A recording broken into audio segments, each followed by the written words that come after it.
While there are many kings in the pages of Marvel Comics, there are also a plethora of queens who are also quite versatile when it comes to their various alignments. Welcome back, Nerd Squad. I'm your host, Adam Andrews. And I'm your host, Amanda McKnight. From devious, evil queens and enchantresses to altruistic, super-heroic rulers, join us here on Top 10 Nerd as we count down some of the most powerful queens from Marvel Comics. Number 10. Tyger Tiger, Princess of Madripoor. Tyger Tiger isn't technically a queen, she's a princess, but you know, she's the closest that Madripoor has got because they don't really do queens, they just do princes and princesses. She ended up becoming Princess of Madripoor following S.H.I.E.L.D.'s defeat of Viper, Ophelia Sarkisian, who was the ruling monarch prior to her. Tony Stark, aka Iron Man, was the current director of S.H.I.E.L.D. at that time and decided he wanted Viper out and Tiger in, which all went down, I believe, in Iron Man Director of S.H.I.E.L.D. Annual. Honestly, Tiger, as far as I know, is just a regular human, although she was prior to this a very powerful crime lord. She doesn't possess superpowers, but she is well liked in Madripoor, very smart, and also very influential, and I really like her, so I just wanted to mention her on this list. She had to face those who would steal her position as ruler of Madripoor afterwards, but would defend it in the end, calling on allies when needed to make sure she stayed in control. The other thing with Jessan Hwan, aka Tyger Tiger, is that she has a lot of powerful friends and allies who will come to her defense whenever she needs them, which I think makes her a pretty powerful ruler overall. Number 9. Shuri, Queen of Wakanda. Shuri has wanted to be the first female Black Panther for like ever, and after her brother T'Challa helped her to be able to do just that, and Shuri became Queen of Wakanda and Black Panther, and her brother even refused to fully take back the title upon his recovery. During her rule, she would constantly come into conflict with splinter groups of Wakandans and even into fights with Namor and Atlantis.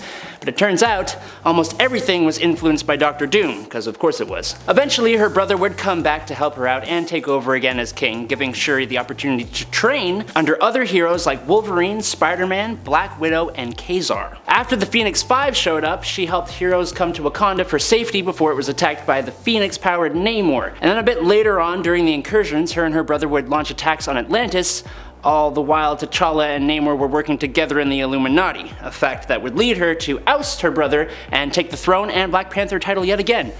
But then the multiverse went completely belly up and that all didn't really matter anymore, so. Number 8. Queen Medusa. Medusa is the Queen of the Inhumans, also sometimes referred to as the Dark Queen and currently known as Commander Medusa in the comics. She is the wife of Inhuman King Blackagar Boltagon, known as Black Bolt for short, and when it comes to his role as a superhero. Just like her husband, she also has a less catchy and longer name when it comes to her actual given Inhuman name. Her name is Medusalith Amekelin Boltagon, with Amekelin being the maiden part of her surname, which is hyphenated with both that given name and Blackagar's name as well, obviously. Medusa is a powerful ruler, possessing enhanced strength, reflexes, and stamina due to her being an Inhuman and a member of Inhuman royalty. Her powers allow her to control her hair psionically. She can basically use her strands of hair to do a variety of things, and also use it offensively to basically bind her opponents in a fight. Her hair isn't just agile though, it's also tensile and quite strong, so not something you'd want to be tied up in. And Medusa also possesses a lot of it, so watch out. Number 7. Adriana Soria, Spider Queen. In the Spider Island storyline, we get a different kind of queen, a self-titled queen.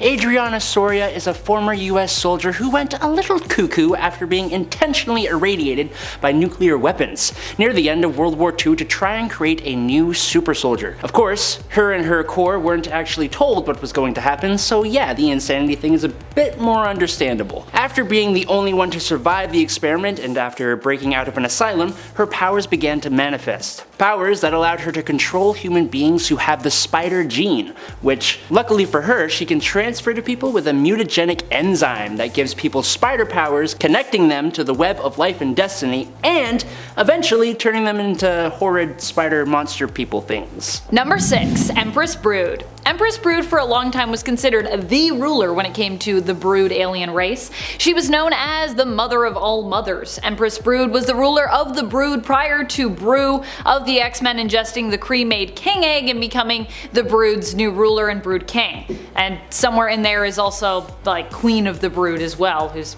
I think a different character. Pretty sure. Empress Brood back in the day ruled over all of the brood, being the master basically of the hive mind, allowing her to decide basically how the brood will act and what they do. There is also a queen of the brood, which is, I believe, like I said, her own character, but in essence is pretty interchangeable in terms of her role with the Empress. The weird thing is that the Empress has existed for longer, since like the 90s, but really only came up a few times in the comics, first appearing in the 90s in X-Men vs. the Brood, whereas the Queen of the Brood has made more appearances but hasn't been around as long in terms of the fact that she came out in like 2013 and then I think died in like 2017. In general though, any brood queen or empress is an immensely powerful being to battle against, as they have all the brood at their command at all times. Number 5. The White Queen Emma Frost. Emma Grace Frost, the extremely powerful mutant telepath most notoriously known as the White Queen of the Hellfire Club, and occasionally the headmistress of the Xavier's School for Gifted Youngsters. After leaving her family, she built a financial empire that she is also the queen of in a way, with Frost International. While initially a rival of Professor X and the X-Men, but still being inclined to teach, she ran an academy in Massachusetts that also held younger members of the Hellfire Club. She would go on to co-run the Xavier Academy, and she is currently on the Quiet Council of Krakoa. So yes, she has always held some sway in the mutant community, just like she has always held sway in my heart. She has been referred to as an Omega level telepath with abilities that rival Professor X's own power, with much more offensive capabilities. She also has a second amazing mutation that allows her to change her whole body into an organic diamond form that makes her incredibly durable, super strong, and immune to psionic attacks. Miss Frost has a history that I cannot hope to summarize in this small segment, as it is incredibly long, being first introduced in X-Men 129 in 1979. If I had a comic book crush, it would be this woman. Now I gotta walk away from heartbreak. Number 4. Skrull Empress Raquel. Well, not as powerful now because she's kinda in prison. At one point, Raquel was an immensely powerful ruler, back when the Skrull had an extensive empire. Raquel is the grandmother to Emperor Hulkling and was the mother of Princess Anal, Teddy's birth mother. He is half Korean, half Skrull, and really only became Emperor of the Kree-Skrull alliance because of his grandmother's machinations. According to her anyways.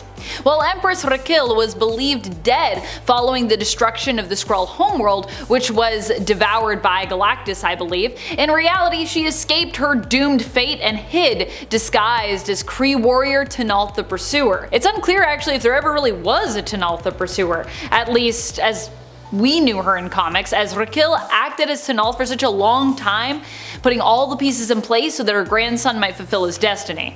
So she may have actually just been T'Nalth like since the first time we ever met this person. It's just nuts. Number 3. Veranke the Skrull Queen. I kind of fail to see how the Illuminati have done any good.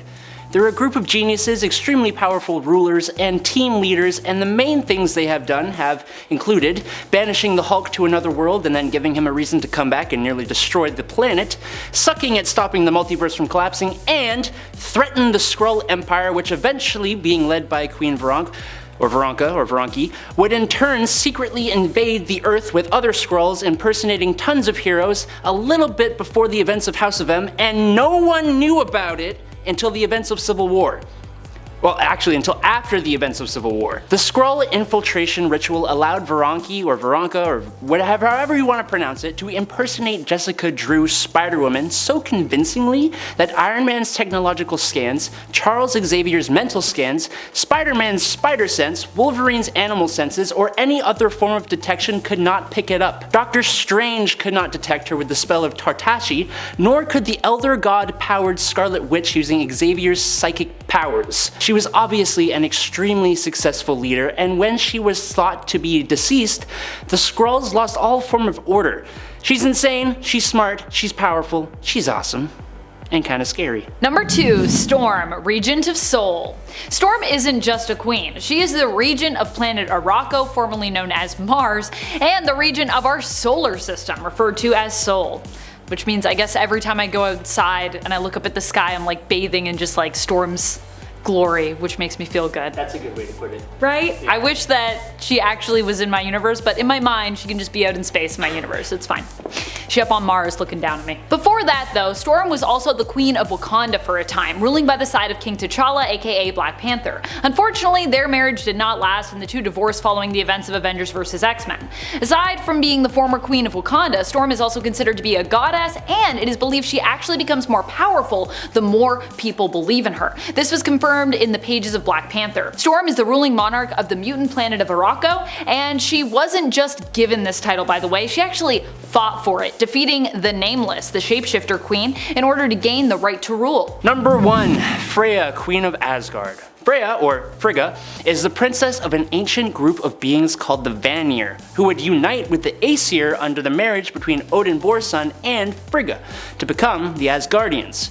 Now, as Queen of Asgard and mother to like a lot of gods, she is extremely powerful and her history is long. She has all the benefits of an Asgardian physiology and is an extremely accomplished magic user, having traded Loki in his magic, which has earned him a place as the Sorcerer Supreme for an extremely short amount of time. She is mother to Aldrich, who would go on to be the angel Angela, as well as the first Odin son Tyr, and then Balder, whose death would cause Ragnarok, and then obviously she mothered both Thor and Loki, but was not actually their natural mother. She, alongside a group of other goddesses, was responsible for releasing the latent genetic potential in a group of humans, turning them into the young gods to prove that humanity had great potential to the Celestials. She's the All-Mother beside Odin as the All-Father, is an integral character in the Asgardian and Norse mythos, and she is both motherly and powerful.